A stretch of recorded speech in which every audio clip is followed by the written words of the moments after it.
Belum Kak? Dah ulang, lanjut. Oke. Selamat siang semua teman-teman, rekan guru semuanya. Terima kasih sudah hadir pada presentasi hari ini. Pada kali ini saya membahas tentang budaya positif modul 1.4. Kita lihat penerapannya di sekolah masing-masing ya. Dan saya membahas tentang bagaimana penerapan disiplin budaya positif di sekolah saya. Nah, nama saya Ica Purnawati, tempat saya mengajar itu di SD Bruder Melati. Saya mengajar kelas 3. Saya sebagai calon guru penggerak angkatan 11. Kita lihat materinya, isi materi diseminasi. Yang pertama adalah perubahan paradigma belajar. Yang kedua, disiplin positif. Yang ketiga, motivasi perilaku manusia. Keempat, kebutuhan dasar manusia. Dan kelima, posisi kontrol keyakinan kelas dan segitiga restitusi. Kita lihat yang pertama tentang perubahan paradigma belajar. Nah, kita lihat di sini pembelajaran dengan paradigma baru merupakan pembelajaran yang dirancang berdasarkan prinsip pembelajaran berdiferensiasi, sehingga para peserta didik belajar sesuai kebutuhannya berdasarkan tahap perkembangan sesuai teori psikologi modern untuk mewujudkan profil pelajar Pancasila.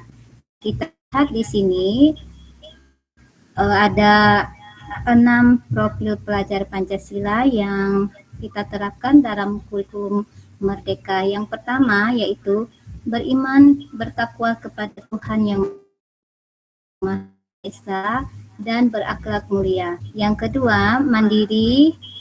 Ketiga, bernalar kritis. Keempat, kreatif. Kelima, bergotong royong. Dan keenam, berkebinekaan global. Nah, di sini pentingnya kita menerapkan paradigma belajar baru pada siswa, apalagi kita sekarang semuanya sudah menerapkan kurikulum Merdeka setelah kita sudah menerapkan kurikulum 2013. Di sini para guru lebih berfokus mengajar kepada bakat dan minat siswa, di mana guru tidak lagi mengajar dengan teori-teori yang dipelajarinya, tetapi mereka lebih mengutamakan berfokus pada apa yang murid suka seperti itu. Nah, sebagai guru tentunya kita harus kreatif dan inovatif untuk mengajar mereka supaya pembelajaran itu lebih menarik dan lebih menyenangkan bagi siswa. Lalu apa itu perubahan paradigma? Nah, Anda adalah A. Tugas Anda adalah mengepalkan salah satu tangan Anda. Coba Anda bahwa menyimpan sesuatu yang sangat berharga di dalam keran tangan Anda. Anda perlu menjaga benda tersebut sekuat tenaga Anda karena begitu pentingnya untuk kehidupan Anda. Tugas rekan Anda B adalah mencoba dengan segala cara untuk membuka kepalan tangan Anda. Teman Anda B boleh mengintimidasi, menggoda, menggelitik, bahkan menawari Anda agar Anda bersedia membuka kepalan tangan Anda. Kegiatan, cobalah buka menunjukkan bahwa kita sendiri memegang kontrol atas diri kita, bukan orang lain.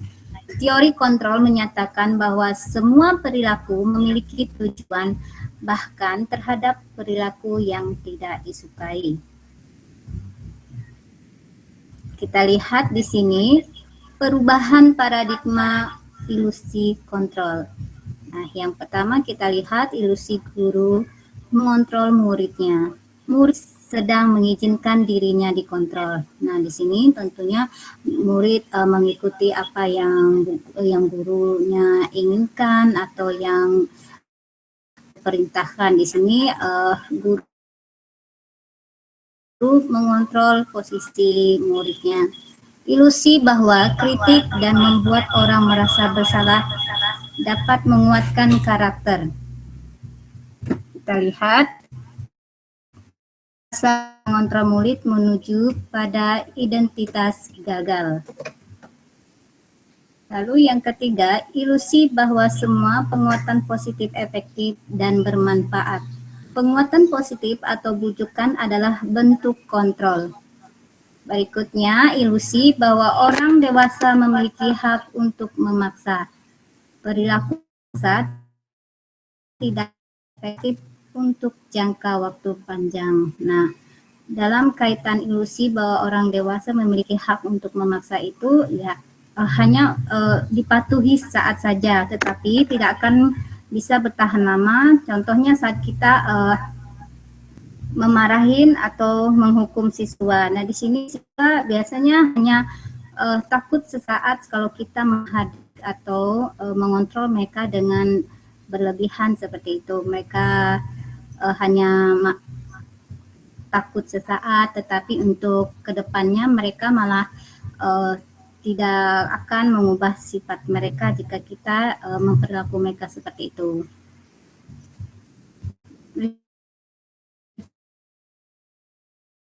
Paradigma belajar.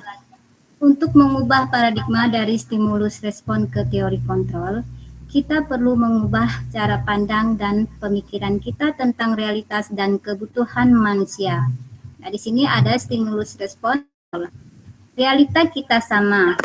Perilaku buruk dilihat sebagai kesalahan dan orang lain bisa mengontrol kita. Lalu tentang teori kontrolnya, realitas kita berbeda. Semua perilaku memiliki dan kita yang bisa mengontrol diri sendiri. Nah, di sini stimulusnya bahwa orang lain bisa mengontrol posisi kita, sedangkan teori kontrolnya kita hanya bisa mengontrol diri kita sendiri. Yang kedua adalah disiplin positif. Kita lihat disiplin positif. Disiplin berasal dari kata disiplina, yang artinya belajar. Disiplin mengacu pada disiplin diri yang memiliki tanggung jawab terhadap apa yang dilakukannya berdasarkan nilai-nilai yang diyakininya. Nah, ini merupakan disiplin positif yang ada pada budaya positif yang selalu kita terapkan pada kelas kita.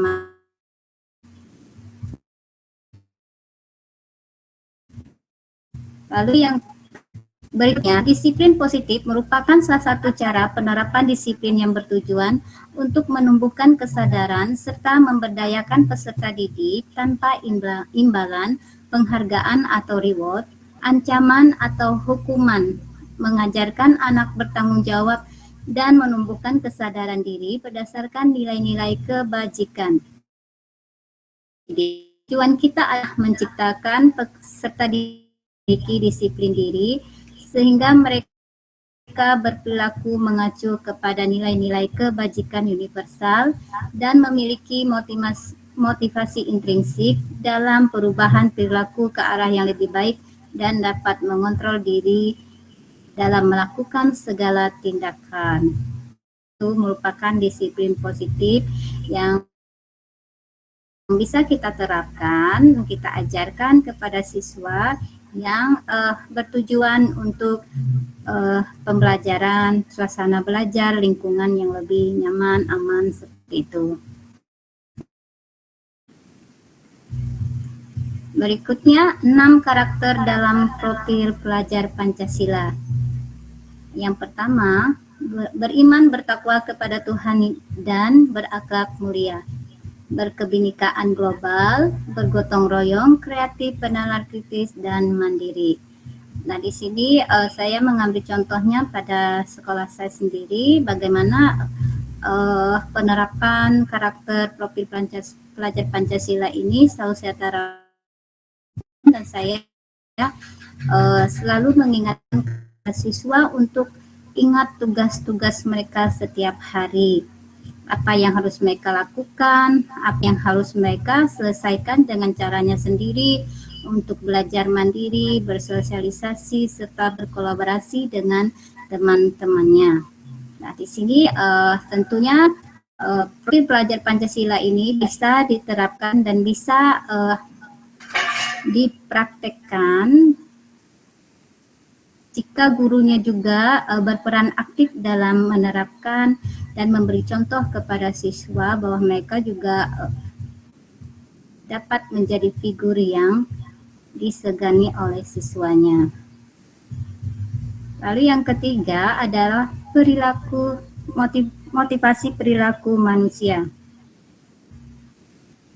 Motivasi perilaku manusia ini terdiri atas dua. Yang pertama, motivasi intrinsik untuk menjadi orang yang mereka inginkan dan menghargai diri sendiri dengan nilai-nilai yang mereka percaya. Nah, itu motivasi intrinsik ini motivasi yang ada dalam diri mereka untuk mencapai apa yang mereka inginkan, apa yang mereka percayakan, seperti itu. Sedangkan motivasi intrinsik ini untuk hidup nyaman atau hukum yang kedua itu untuk mendapatkan imbalan penghargaan dari orang lain. Nah, itu motivasi mereka ini, sehingga mereka sangat menghindari hal-hal seperti ini. Lalu kita lihat motivasi perilaku manusia untuk menghindari ketidaknyamanan atau hukuman.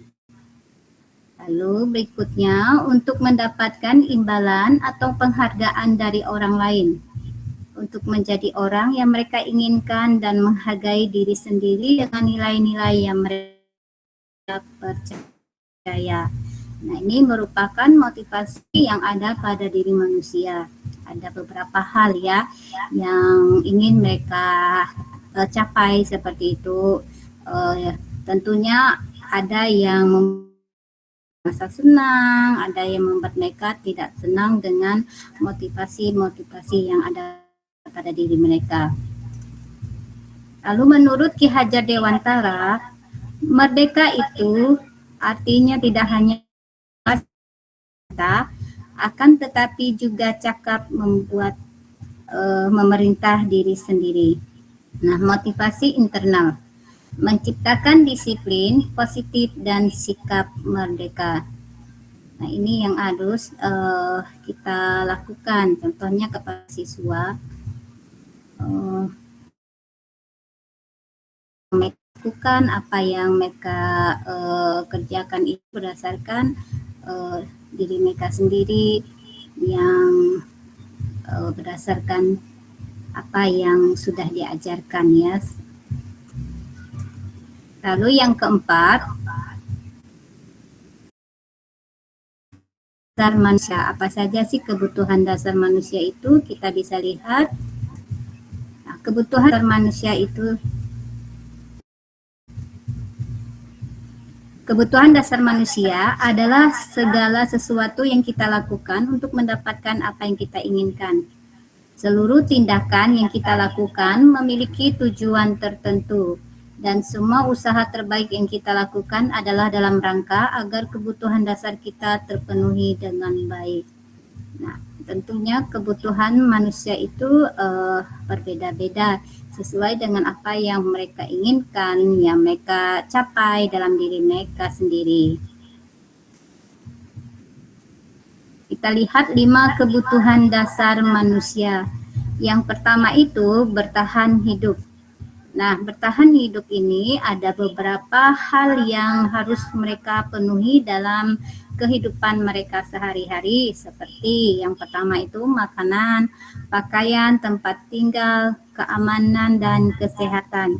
Nah, itu merupakan kebutuhan dasar pokok manusia harus mereka dapatkan seperti itu.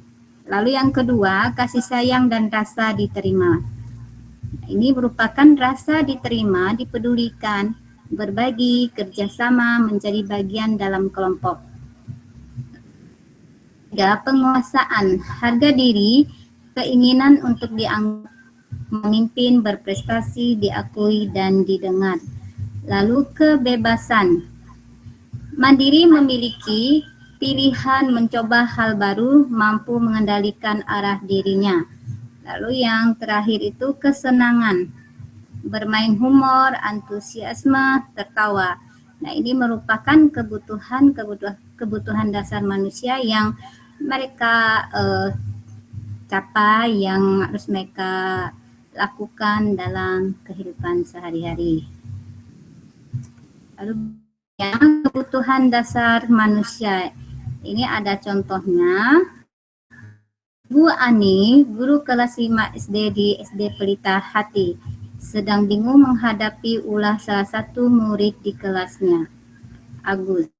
Beberapa anak telang dan mengeluhkan Agus yang seringkali minta bekal makan siang mereka dengan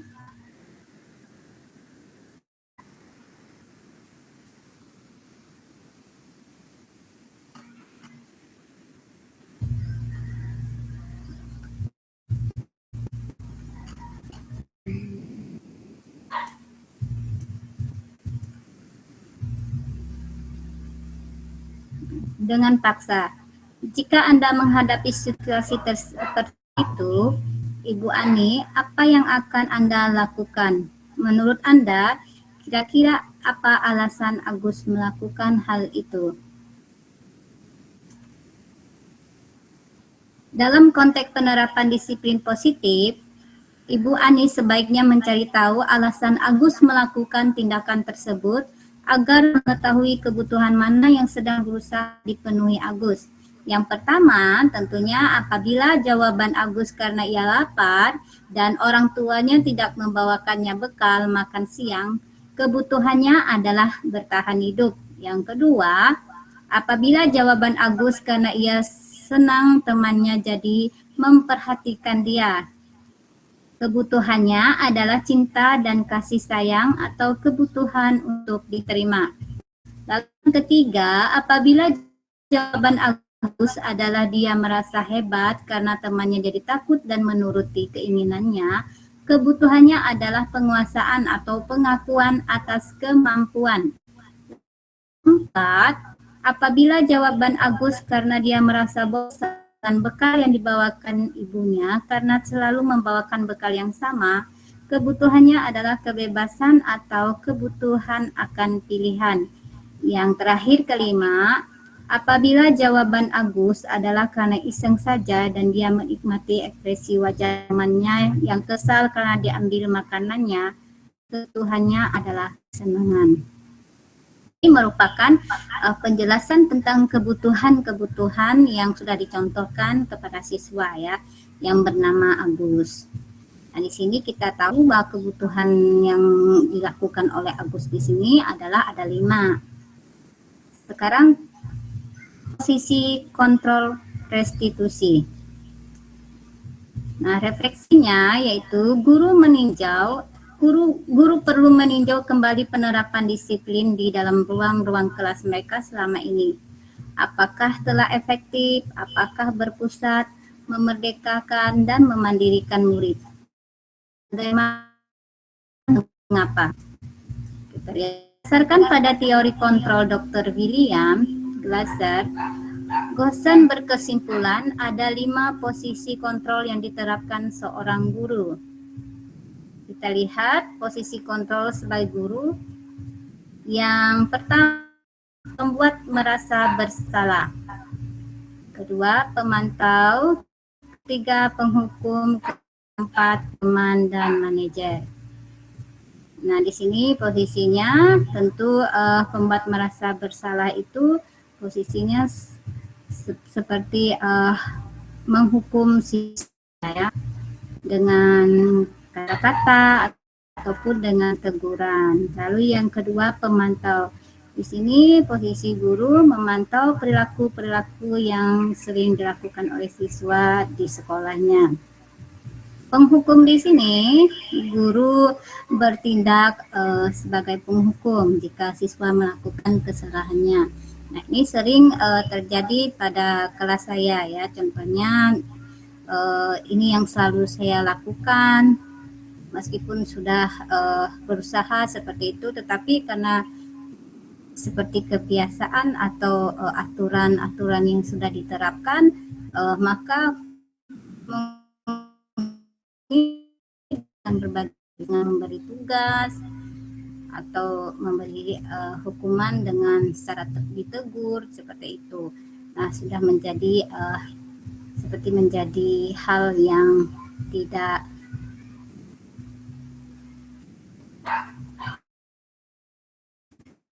langka, seperti itu sudah terbiasa ya. Tetapi dengan mempelajari tentang posisi kontrol guru, maka kita bisa mendapat pembelajaran baru bahwa posisi kita sebagai guru tidak harus selalu menghukum, tetapi ada hal-hal lain yang harus kita ketahui tentang siswa tersebut, mengapa dia melakukan itu. Nah, kadang juga saya melakukan hal yang sama sebagai teman.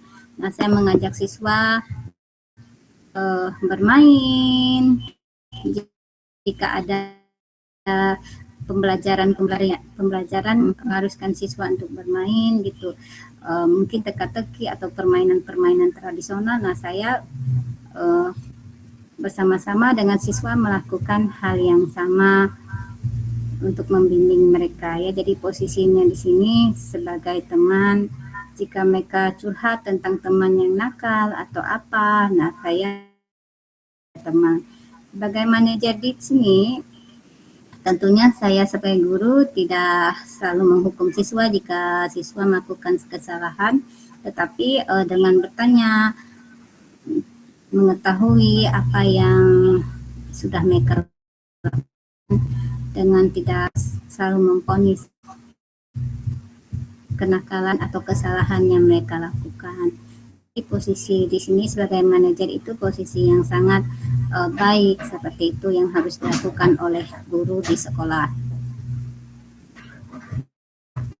Kita lihat di sini sebagai penghukum. Seorang penghukum bisa menggunakan hukuman fisik maupun verbal. Orang-orang menjalankan posisi penghukum senantiasa mengatakan bahwa sekolah memerlukan sistem atau alat yang dapat murid-murid lebih dalam. Guru-guru menerapkan posisi penghukum akan berkata, patuhi aturan saya atau awas, kamu selalu saja salah. Selalu, pasti selalu yang terakhir selesai. Nah, ini yang biasa guru-guru lakukan sebagai penghukum.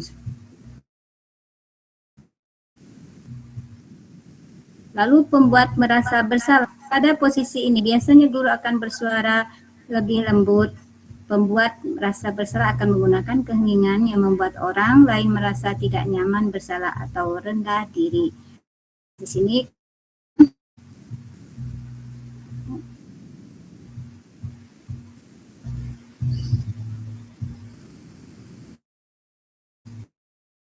nanti kata-kata yang keluar dengan lembut akan seperti, ibu sangat kecewa sekali dengan kamu. Gimana tahu kamu berbuat begini?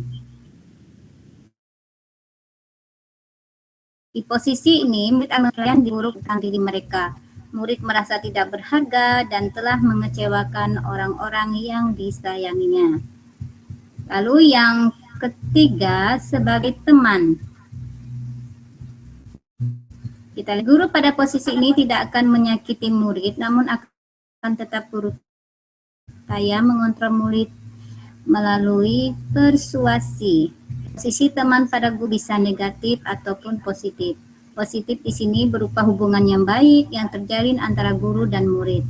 Guru di posisi teman menggunakan humor untuk mengetahui atau mempengaruhi seseorang.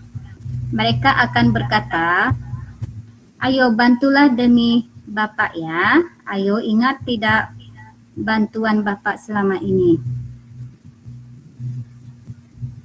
Berikutnya sebagai pemantau. Memantau berarti mengawasi. Pada saat kita mengawasi, kita bertanggung jawab orang-orang yang kita awasi. Posisi pemantau berdasarkan pada peraturan-peraturan dan konsekuensi. Dengan menggunakan sanksi konsekuensi, kita dapat memisahkan hubungan pribadi kita dengan murid. Sebagai seseorang yang menjalankan posisi pemantau. Pertanyaan yang diajukan seorang pemantau, peraturannya apa telah melakukan, sanksi atau konsekuensinya apa. Seorang pemantau sangat mengandalkan perhitungan, catatan, data yang dapat digunakan sebagai bukti atas perilaku seorang.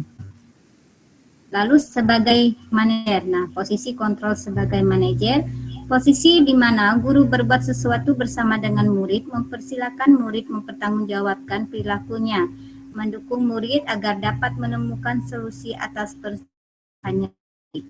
Seorang manajer telah memiliki keterampilan sisi teman maupun pemantau, dan dengan demikian bisa jadi di waktu-waktu tertentu kembali kepada kedua posisi tersebut bila diperlukan.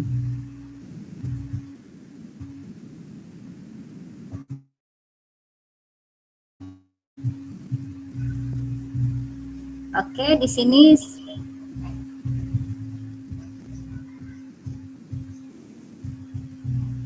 apa yang kita yakini. Nah, ini seorang manajer akan berkata ya, apa yang kita yakini, kembali ke keyakinan kelas, apakah kamu meyakininya? Jika kamu meyakininya, apakah kamu bersedia memperbaikinya? Jika kamu memperbaiki ini, hal ini menunjukkan apa tentang dirimu? Apa rencana kamu untuk memperbaiki hal ini? Manajer juga, tugasnya seorang manajer bukan untuk mengatur perilaku seseorang, kita membimbing murid untuk dapat mengatur dirinya. Seorang manajer bukannya memisahkan murid dari kelompoknya, tetapi mengembalikan murid tersebut ke kelompoknya dengan lebih baik dan kuat. Nah, kita lihat di mana posisi kita sekarang. Yang pertama, sebagai penghukum, pembuat merasa bersalah, teman, pemantau, dan manajer. Kita refleksikan bersama-sama. Yang keenam adalah keyakinan kelas. Kita lihat di sini, keyakinan kelas atau kesepakatan kelas, yaitu yang pertama, pendekatan yang lebih baik dengan mengedepankan aktif siswa dan guru. Yang kedua, tentunya berisi dari beberapa tata tertib dan aturan untuk membantu guru serta siswa bekerja sama untuk belajar mengajar lebih efektif. Nah, ini merupakan keyakinan kelas atau kesepakatan kelas. Lalu latar belakang dari keyakinan kelas, yaitu untuk mewujudkan suasana lingkungan sekolah atau kelas yang nyaman, aman, dan menyenangkan bagi siswa untuk belajar sehingga proses belajar mengajar menjadi sangat menyenangkan. Nah, di sini ya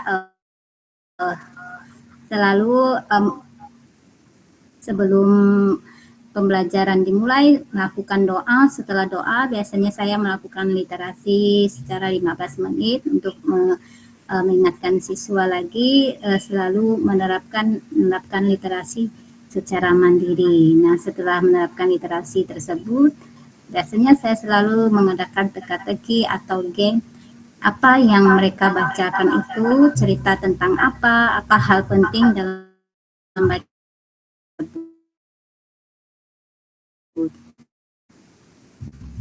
Lalu apa sih tujuan untuk membuat keyakinan kelas atau kesepakatan kelas?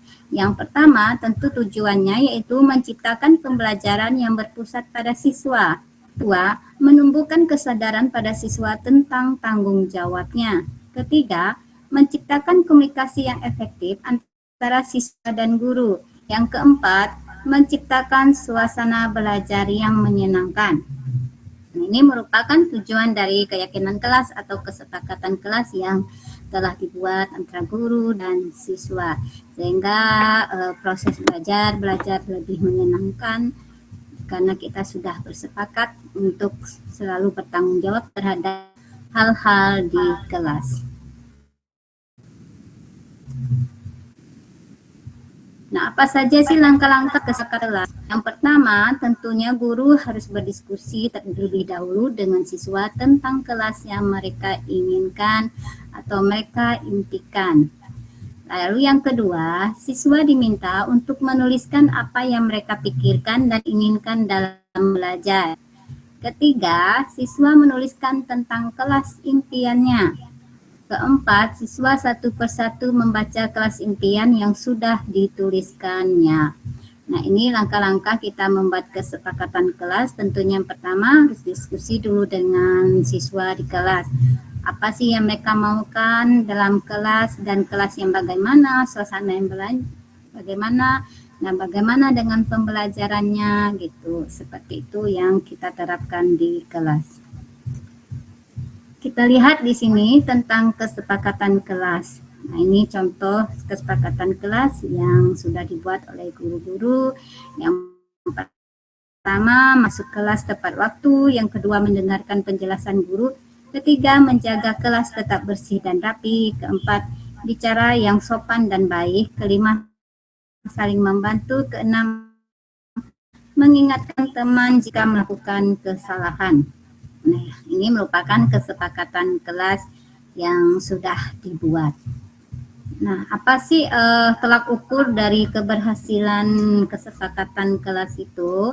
Nah, tentunya setiap kelas memiliki tolak ukur ya. Setelah mereka sudah membuat kesepakatan kelas, kita lihat tolak ukur dari keberhasilan tersebut.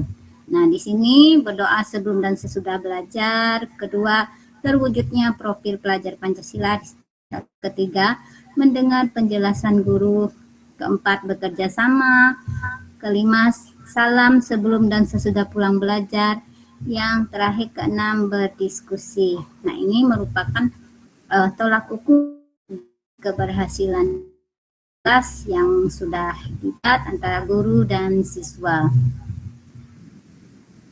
Nah, apa umpan balik dari kesepakatan kelas tersebut? Tentunya setelah membuat kesepakatan kelas, seorang guru memberi umpan balik kepada siswa. Apa yang mereka rasakan setelah belajar seperti itu. Yang pertama, apa mereka merasa nyaman untuk belajar di sekolah bersama gurunya. Yang kedua, membuat mereka termotivasi dan merasa ingin tahu tentang materi yang akan dipelajarinya. Ketiga, penjelasan guru belajar mudah untuk dipahami. Keempat, apakah mereka menguasai materi pelajaran yang diajarkan oleh guru mereka? Lalu kelima, apakah guru menggunakan media atau alat peraga yang menarik dalam pembelajaran? Lalu keenam, apakah guru membimbing siswanya ketika siswanya mengalami kesulitan dalam memahami materi? Ketujuh, nah di sini siswa tentunya berpendapat guru mengajar dengan aktif seperti itu dan membuat mereka sangat senang. Lalu kedelapan, guru memberi kesempatan kepada mereka untuk tampil di kelas dalam kegiatan pembelajaran. Kesembilan,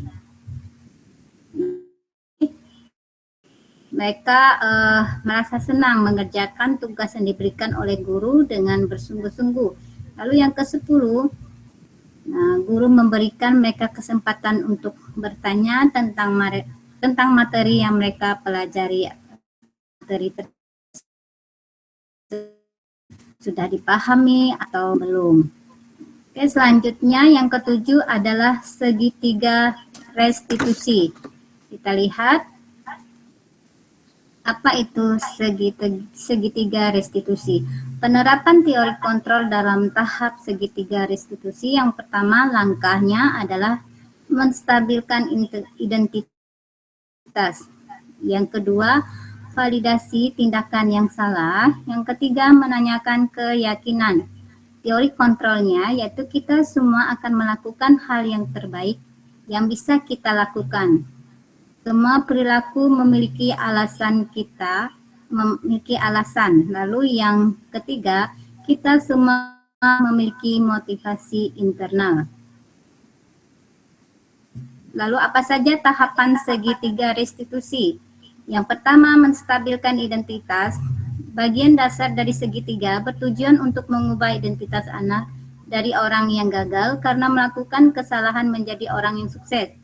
Anak yang melanggar peraturan karena sedang mencari perhatian adalah anak yang sedang mengalami kegagalan. Dia mencoba untuk memenuhi kebutuhan dasarnya, namun ada benturan. Kalau kita mengkritik dia, maka kita akan tetap membuatnya dalam posisi gagal. Nah, kalau kita ingin ia menjadi maka kita harus meyakinkan si anak dengan cara mengatakan kalimat-kalimat ini.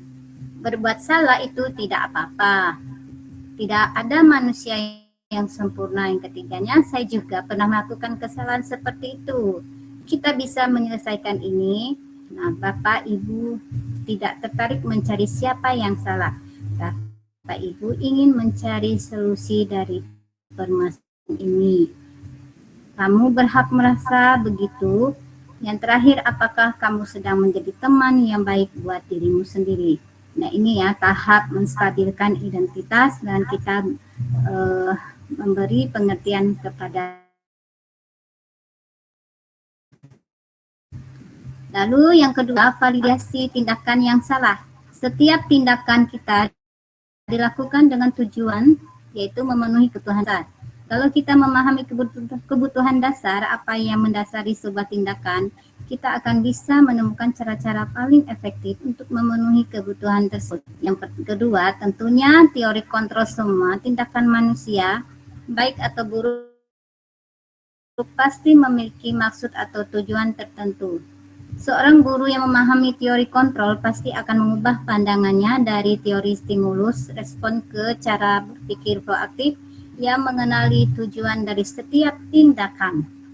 Kalimat-kalimat di bawah ini mungkin terdengar asing buat guru, namun bila dikatakan dengan nada tanpa menghakimi, akan memvalidasi kebutuhan mereka. Padahal kamu bisa melakukannya lebih buruk dari ini ya. Yang kedua, kamu lakukan hal itu. Yang ketiga, kamu patut bangga pada dirimu sendiri karena kamu telah melindungi sesuatu yang penting buatmu. Kamu boleh mempertahankan sikap itu, tapi kamu harus menambahkan sikap yang bagus.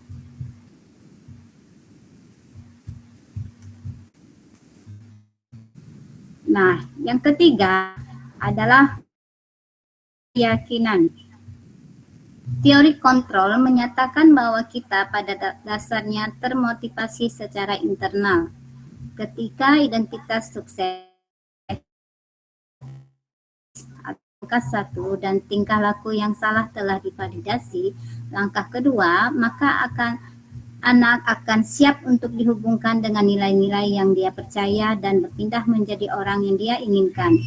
Nah, pertanyaan yang bisa kita lakukan adalah pertanyaan dengan apa yang kita percaya sebagai kelas atau keluarga. Kedua, apa nilai-nilai umum yang kita telah sepakati? Yang ketiga, apa bayangan kita tentang kelas yang ideal? Yang terakhir, kamu mau menjadi orang yang seperti apa? Nah, itu tentang tahap segitiga restitusi tentang menanyakan keyakinan. Nah, untuk presentasi pada hari ini, kesimpulannya dalam menerapkan budaya positif di sekolah ini kita dapat berkolaborasi antara sekolah dan orang tua murid agar budaya positif itu tidak hanya dilakukan di sekolah saja, melainkan juga budaya positif ini bisa dilakukan di rumah agar menjadi suatu kebiasaan atau karakter yang melekat pada diri murid saat berada di lingkungan dimanapun mereka berada. Nah, seperti itu presentasi saya pada siang ini. Terima kasih teman-teman. Selamat siang. Jika ada yang mau bertanya atau menambahkan atau berbagi pengalaman, dipersilakan.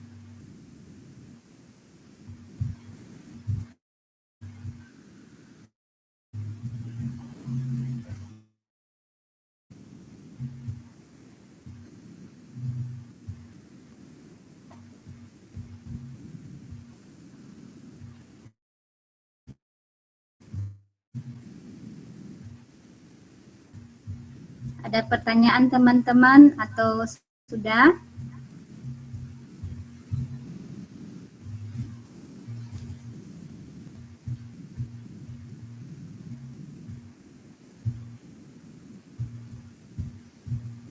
Oke, sudah ya. Saya tutup ya teman-teman presentasi hari ini. Pak Henry.